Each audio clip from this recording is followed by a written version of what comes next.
Good morning. It's Thursday, September 8th, 2022. Looking at a pre-market trading plan for today after yesterday's big rally. Let's just take a look at the daily chart here real quick. This is the regular trading hours, and we have kind of broken this trend down, which right now I'm considering a correction, meaning the move down, and that we're resuming this larger move up, intermediate term move up. Anyway, so this little dotted line here is the 9-period moving average, simple moving average, and it kind of stalled out around there. That's fine, but we do have an engulfment. Let me just make it a little clearer here. So this is an engulfing candle, and it engulfed one. If you want to count the holiday hours and those overnights, okay. Didn't engulf this one yet, and there's still room for short covering above, right? We have poor highs above as well. I think in the overnight and the regular trading hour session, doesn't matter which, but we have unfinished auctions to the upside. We also have them to the downside. We have a poor high from yesterday. Let's move over to the profile since we're talking about it. Okay, so right now, rotational all night. We're below settlement right now, but not that long ago, we were right on it. So I'm calling the overnight inventory pretty much neutral. We have like a very thin P shape yesterday. The short covering rally is what I'm calling it. I haven't really considered the open interest as far as if there's new buyers and all that. No doubt, people are piling on. Inventories are being adjusted. Excuse me. Anyway, so we one time framed up all day, and we were well over 100% of the initial balance range, and we closed on the high. So that was a trend day, and we've got a poor high here. Value area high is right up near the poor high. Okay, these are all going to play into our possible storylines. Now remember, this is a value area. Going back a few days, let me undo all the expansions here. This value area high goes back to, I don't remember if it's this, no, it wasn't this. It doesn't matter, it just goes back. It's a value area high, and this 39.55 level was an important point where we broke lower back on the, just a moment. Kind of jumped around a little bit too much. Okay, right here, where we broke lower. Right over here, we broke below this overnight balance area. And we are up here, and I want to pull that in with that range above here. Let me split it out. Let's take a look at what we got as far as the moved too far. Okay, it actually split them all out. Didn't want that. Sorry, not going to start the video over. I just wanted to split this one out. Okay, so now we got to pull this in a little bit. Okay, so here's where we got to yesterday. Now notice we have a high right here. I know it's very tiny. Hopefully you're watching this video in like 720p. If you're not, just refresh your browser because you're watching it early and it does take a little bit of time to process to that. But we've got all these single prints right up here to get back up, And we've got this prominent volume point of control way up here beckoning. The R1 is right here. So are we going to get the upside? Well, I want you to consider this. This is a weekly profile chart. Okay, this is last week. We came right up to the volume point of control. All right. Now this is in twos. Okay. So this is an area of potential rejection. So maybe the upside is going to be limited, right, today, depending on the news. Very often we get a big move like we got. We might see a pause, right? It was so there's that. I want you to also notice this big cavernous area right here, okay, and right here. Let me see if I can pull that in right here. So one of the stories I'm going to talk about is a rotation to kind of what you call back and fill. Just kind of starts to fill that out a bit. Markets tend to do that for whatever reasons. And anyway, just that's something I want to make you aware of. Now, let's just look again at yesterday. Any significant things we can say about this profile? All right, we've got several distributions. So we have an upper volume distribution right here. That's kind of important. Okay, this is where the overnight trade stayed. So we got that volume distribution. We have a slight distribution down here. We have a lot of single prints between J and H. All right, the pivot point's way down here near the top of H. This might be, if it does get down here, You've got a couple areas, the overnight high from yesterday, and just some things where it might find a little, might get snagged up, right? And you could maybe exploit that, or I could. You do what you want. So don't forget, this is very important as well. Down here, now I don't see us really getting all the way down here, but anything can happen. I don't really like this low. It's right on the TPOC. It's right on the volume point of control.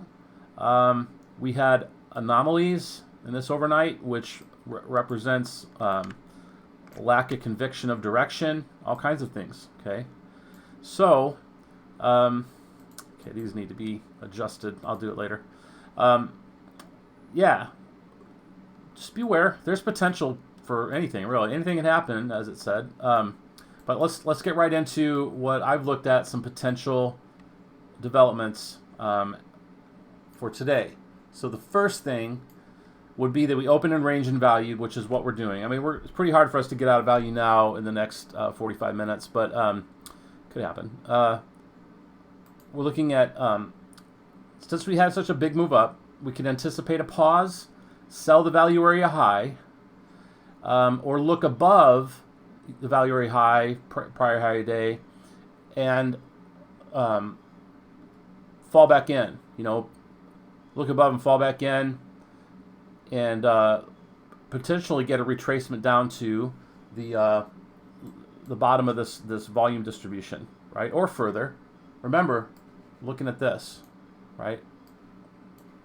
So we would be talking about poking above here, and then falling back in, and then rotating in here. And this is all in stages, right? The days have many personalities, often at least two, and sometimes more. Okay, moving on, because I got 5 stories here. We open in range and value.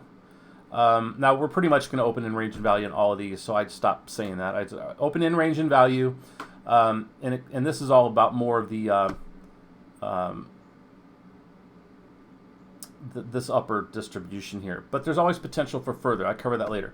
Open in range of value, and what the strategy might be is to exploit the lack of continuation. Now, already in the early trade, so if you've noticed, like I have, that in the first hour before 9:30 Eastern time, things start to pick up a lot of times. Not every day, but sometimes, because there's almost always a dramatic move right at 9:30 sharp. But sometimes you get some pretty serious moves and some relatively decent volume in the prior TPO or so. And it kind of looks like maybe we're getting some of that right now. This might even be going on right now. Sometimes these stories get whacked out in the first, before they open. Exploit lack of continuation and look for profit taking. So what that means is there's people coming in today looking at the charts and saying, oh, the overnight didn't take it higher. Because in a situation like this, we might take it higher, and it's mailbox money. People just sell off because they've got you know, their positions higher, so they're going to take some off, right? Well, it also could be the case if we're not going higher. So we're not going higher. Why would you buy more now, right? They had trouble keeping it going for all of M period. That was 3:30 to 4 Eastern time. It didn't continue up. In fact, it sold off there. So, you know, an hour before from 3 to 3:30 was the last push up, and then after that, the next 45 minutes or longer was moved back down. So why would they continue this morning? Maybe. Anyway, again, okay, I don't want this to go much more than a couple more minutes. So we're looking at an open drive down. You know, one of the conditions we want to look for to see that is open drive down, building volume on the lows very quickly, the market internals being negative. Doesn't have to be like this, but that would definitely indicate we're going to take out the, find a way to get short to the overnight low. Now here, I don't know where we're going to open, right? Maybe we're going to get some retracement back up, but right now we already just took out the overnight low when I wrote this. So, yeah, it's hard to do these. It's hard to make these and not have them completely change by the time the open comes around. Okay, so the next story might be we continue yesterday's move up.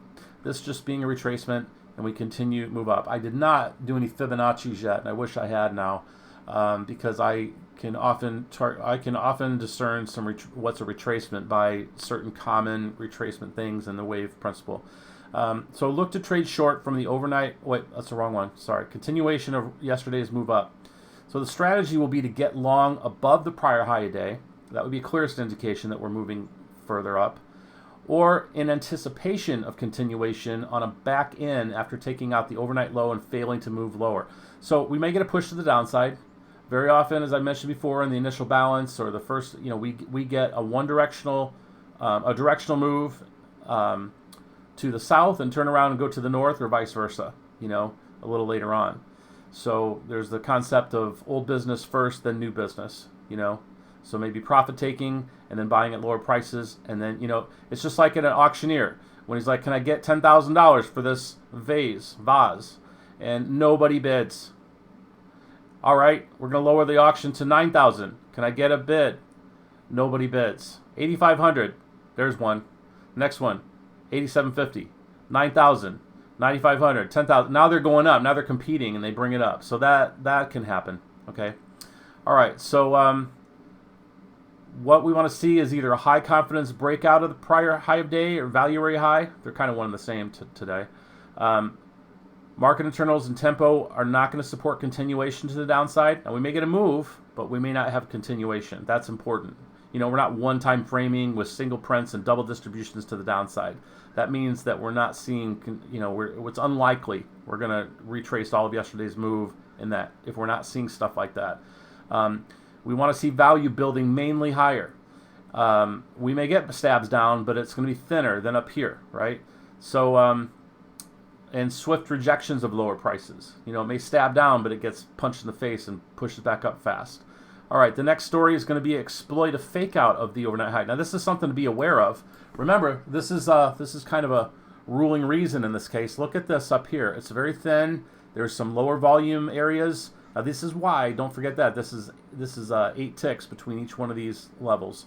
There's potential we take out the yesterday's high, and if we're going to do that, we're probably going for the overnight high. It's not that far away.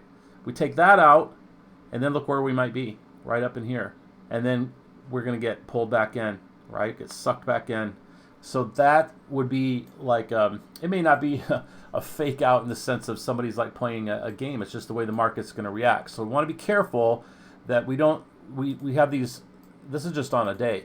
We have these real thin areas which tend to show, which tend to get, when you hit it, you bounce off them sort of, right? So watch out for this, that we might get a fake out, get like what seems to be a breakout, and we're going for the overnight high. It works its way up. We come out here, what looks like kind of a stop run thing. We fall back in, and now people are going to buy here, and then this is where a lot of fakery may go on. People are going to buy like on a floor trader, like, okay, now we're going to buy the prior high of day, but then they crush it. This can take many forms. May not happen, as the Who said. It don't really happen that way at all. It could be anything. So the next thing, these are just things to have in your mind, to be aware of games and all that kind of stuff. So in this case, market internals are not heavy to the upside, maybe mixed, maybe positive, but not massive. And it also depends on what time of day. We're looking for a quick move back into the overnight high area, like back under the high. Thin volume above it. Watch for rejection near the 4,000 level. So be aware of that. So right here is 4,000. Right there, okay? I'm going to make it a little bigger. Let's just make it white, white. 4,000, okay? So you can see taking out this high, getting up here, 3,900, 39.99, 39.5, and sellers stepping in and pushing it down. Then sellers are selling against the overnight high. Lots of things can happen, but I'm just calling it a fake out. Like, it's not going rocketing up, taking out the high back on the second yet. So the next thing would be to rotate in weekly low volume areas from 39.91-ish to 39.35-ish. Trade from high to low and back and fill of the area that I just mentioned. Market internals, tempo, value do not support sustained trade above the prior high of day. So if we do get this back in, you're looking for rotations of varying degrees. Just take it one reference at a time. But always be mindful that we have this big divot on this week, and then it even goes lower to last week. Okay, that's important. So and then this is key as well. All right, it can take a lot of different shapes of how this works out TPO wise. Entries, whatever works for you. It'll likely be choppy in that case. Go for bites. So if you're going to trade, if you're thinking you want to trade from, oh, I got short on the back end, I'm going to trade it all the way down here. Well, you may get almost all the way down there. It may come all the way back up here. I mean, you can see a big swing. So anyway, be aware of that. Make a great day. Maybe I'll see you later. And thank you very much. Make a great day.